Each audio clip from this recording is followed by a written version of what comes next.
Let's run through the hanging equation really quickly. To get the hanging equation, there are a few pieces of information that we need to determine. The first piece we need is the height of the piece of artwork that we're going to be hanging. Once we have that number, we'll divide that number by 2 and add 60 inches. Now, 60 inches is the average height of a person living in the United States. If you go elsewhere in the world, perhaps to a part of the world where people tend to be a little bit shorter, you might end up hanging at 55 or 56, 57. So that number definitely can change geographically. And then the last piece of information we need is the drop, and we'll go over what exactly that means in a minute. Let's do an example. Let's say you have a piece of artwork that's 20 inches high. Okay, so that means we already have our first piece of information, 20 inches. And then we can divide that number by 2. So 20 divided by 2 is pretty easy. That equals 10. And then we're going to go ahead and add 60 to 10. So again, pretty easy math, nothing too difficult here. 10 plus 60 equals 70. So we're almost there already. The last piece of information we need is to determine the drop. Now, the drop is the space between the hook and the top of the artwork. Now, hooks can be in different places. If in this example, I have it in the center, but you can also sometimes have D-rings on either side. Sometimes those are connected by a wire and sometimes not. But to keep things simple, we'll just have a center hook for now. And let's say the space between the center hook and the top of the piece is 2 inches. Now, 2 inches is our drop.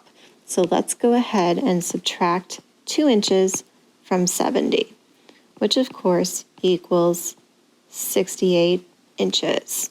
And 68 is the height that we will hang this particular piece of art at.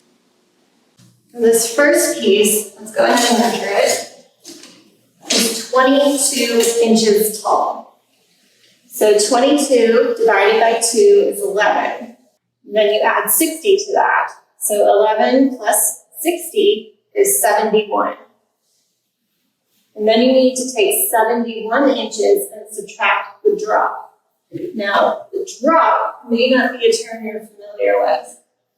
The drop is the width of the top of the picture to whatever hanging apparatus is used. And what we do is we pull this part as tight as we can since it's on a wire, and we take that measurement. So pulling it as tight as we can, taking the measurements, and it looks like it's about an inch. So we'll say the drop is 1 inch.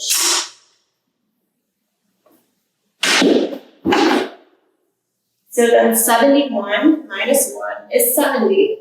70 will be where we put our nail or our hook on the wall. So let's go ahead and measure 70 inches tall, starting from the center point. Move this one out of the way.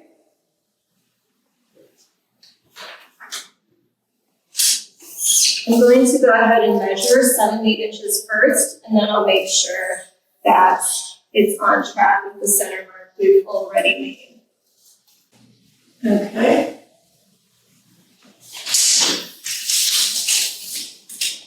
It's okay if it's not perfectly perfect at this point. We will get it there. I'm going to take my long level.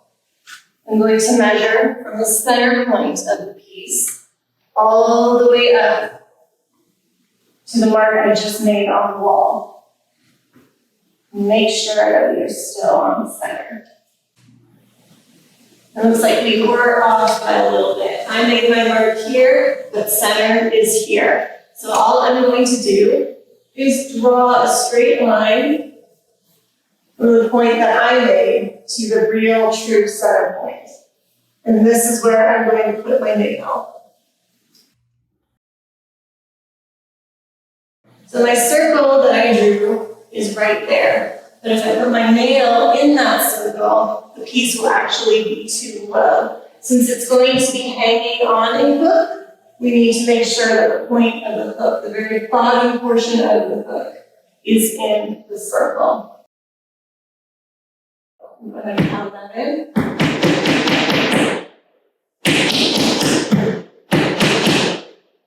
Great.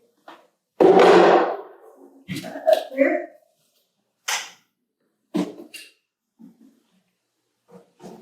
Right. And there's one piece on the wall. Now the same one, we already have our center point, which is right here. Now, this piece is 21 inches in height. So, 21 divided by 2 is 10.5. So we'll add 10.5 to 60, which is 70.5 inches. Then we have to subtract the drop from this piece as well. This one has a drop of 1 3/4 inches. So that means from 70.5 inches, we subtract 1 3/4 inches off of that, which gives us a hang height of 68 3/4 inches. So we're going to go ahead and measure that out on the wall next. Up there. And just like with the last one, we're going to check that this mark I just made is on track with the center mark down here. It looks like I was a lot closer to this one, just off by maybe 1/4 inch. I'm going to draw my circle, and that is where my hook is going to go in the circle. Now remember, the bottom portion of the hook needs to be where you just made that mark. Get it placed on there. Okay.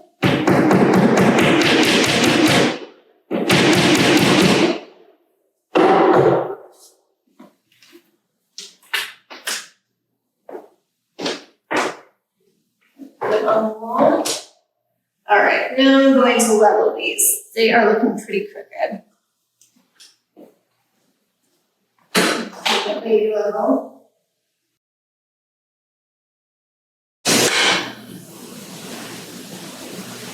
There we go. All right.